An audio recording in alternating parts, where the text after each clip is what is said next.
All right, let's dive in. We're going to talk about a revolution, a really quiet one that pretty much happened right in the palm of your hand. This is the story of how the entire marketing playbook got torn up and rewritten from scratch, completely changing how brands talk to us and how we talk back. So think about it.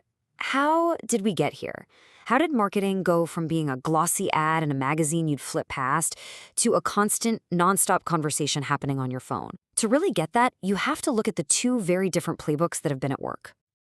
So, yeah, to really wrap our heads around this thing, we've got to put the two playbooks side by side, the old way versus the new way. Okay, let's break down the guts of it. In the old playbook, you had stuff like TV and print ads, right? We're talking big upfront costs, shouting at a massive, basically untargeted audience, and then kind of crossing your fingers, hoping it worked. Digital, it just flipped the whole table over. Now it's online. You can target with laser precision, it's way more cost effective, and you can literally measure the impact of every single click. It's not just a different tool, it is a completely different game. And this right here, this is the core of the whole shift. Traditional marketing was basically a megaphone. A brand stood on a stage and shouted one single message at a huge, passive crowd. But digital? Digital is a conversation. It's a two-way street where brands are expected to listen, to respond, and to actually build relationships, one person at a time. So what pushed this massive change? It wasn't just the shiny new tech. Nope. It was us. Our behavior as customers totally and fundamentally changed, and that created a brand new map for how we find and buy pretty much everything. Let's just be blunt about it. The old way of thinking, that neat and tidy marketing funnel, it's completely broken. It's obsolete. It just doesn't reflect how any of us make decisions anymore. The old model was so simple, wasn't it? A brand would make you aware of a product, you'd get interested, you'd make a decision, and then you'd buy it. Boom, a straight line. The brand was in total control of the information you got at every single step. Now, compare that to today's reality, which is more like a customer web. A single purchase might start with a random Google search, then get sidetracked by a cool product you see on Instagram, which you then check out through online reviews. And maybe you're finally convinced by a YouTuber you trust, all before you even think about going to the brand's own website. The power has completely shifted. We, the customers, are in the driver's seat now. And what's the engine driving this whole chaotic web? It's that little device in your pocket.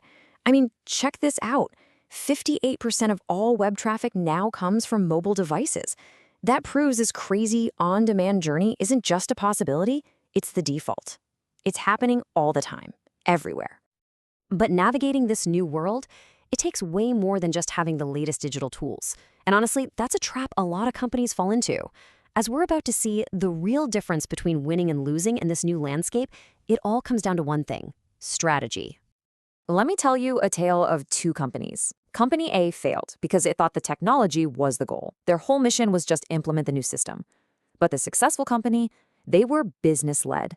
They had a really clear vision for where they wanted to go, and only then did they pick the right tech to help them get there.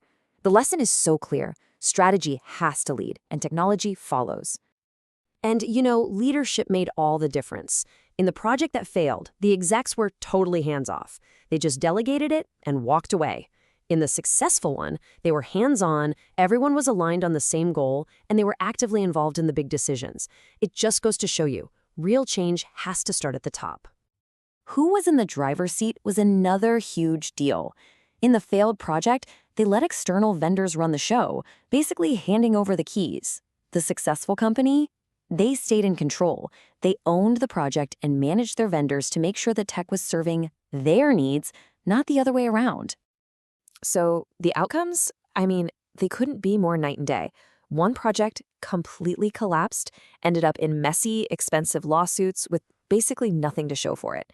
The other, it delivered a high return on investment and created real business value. It's such a powerful lesson in why the why matters so much more than the what.